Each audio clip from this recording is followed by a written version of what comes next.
HSC 2025 পরীক্ষার্থীরা তোমাদের পরীক্ষার হলে কি কি অবশ্যই নেওয়া লাগবে, এই ভিডিওটি তোমাদের প্রতিটি স্টুডেন্টের জন্য অনেক বেশি জরুরি, কারণ ভুল করলে কিন্তু অনেক সমস্যায় পড়তে হবে।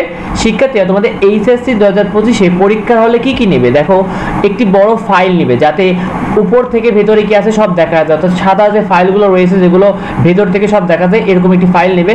কালারিং ফাইল বা ভেতরে কি আছে দেখা যায় না এমন অস্পষ্ট ফাইল নেওয়া যাবে না, এতে কিন্তু তোমার অ্যাডমিট কার্ড বা রেজিস্ট্রেশন কার্ড দেখা যায় না এমন ফাইল নেওয়া যাবে না। শিক্ষার্থীরা ফাইলে তোমার রেজিস্ট্রেশন কার্ড ও অ্যাডমিট কার্ড নেবে, এগুলো ছাড়া কিন্তু তোমরা পরীক্ষা হলে বসতে পারবে না, সুতরাং রেজিস্ট্রেশন কার্ড ও অ্যাডমিট কার্ডটি অবশ্যই নিতে হবে।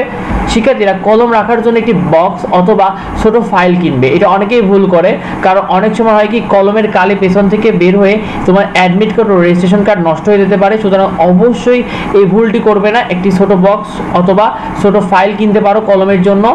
শিক্ষার্থীরা তোমরা একদম নতুন কলম দিয়ে ভুলেও লিখবে না, কারণ বোর্ড খাতে একটু খসখসে থাকে, নতুন কলম বাসায় একটু দাগিয়ে অথবা লিখে নিয়ে যাবে।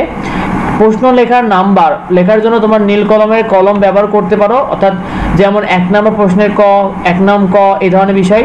ভুলেও লাল অথবা সবুজ কলম ব্যবহার করা যাবে না, কারণ এগুলো শিক্ষকরা খাতা দেখার সময় অর্থাৎ তোমাদের নাম্বার দেওয়ার সময় ব্যবহার করবে। আর বোর্ড বা হার্ড বোর্ড পরীক্ষা হল নিয়ে যাওয়া যাবে না, এটা অনেক শিক্ষার্থীরই প্রশ্ন ছিল। এছাড়াও সময় দেখার জন্য অ্যানালগ কাঁটাওয়ালা ঘড়ি নিয়ে যাবে, কেননা ডিজিটাল ঘড়ি নিতে পারবে না।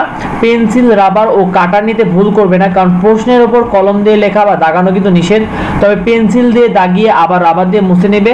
শিক্ষার্থীরা অবশ্যই স্কেল নিতে ভুলবে না, স্টিলের স্কেল না নেওয়াই ভালো, প্লাস্টিক বা রাবারের স্কেল নেওয়া উত্তম। শিক্ষার্থীরা গরমে একটা ছোট বোতল নিলে ভালো হয়, কারণ এতে পরীক্ষা হলে তোমার মাথা ঠান্ডা রাখতে অনেক কাজে দিবে। তো ভিডিওটি এ পর্যন্ত, প্রতিটি সাবজেক্টের সাজেশন কিন্তু আমাদের চ্যানেলে পেয়ে যাবে, আর তোমাদের সবার জন্য অনেক শুভকামনা রইল, তোমাদের সবার পরীক্ষা অনেক ভালো। দেখা হয় পরবর্তী আপডেট নিয়ে, ধন্যবাদ সবাইকে।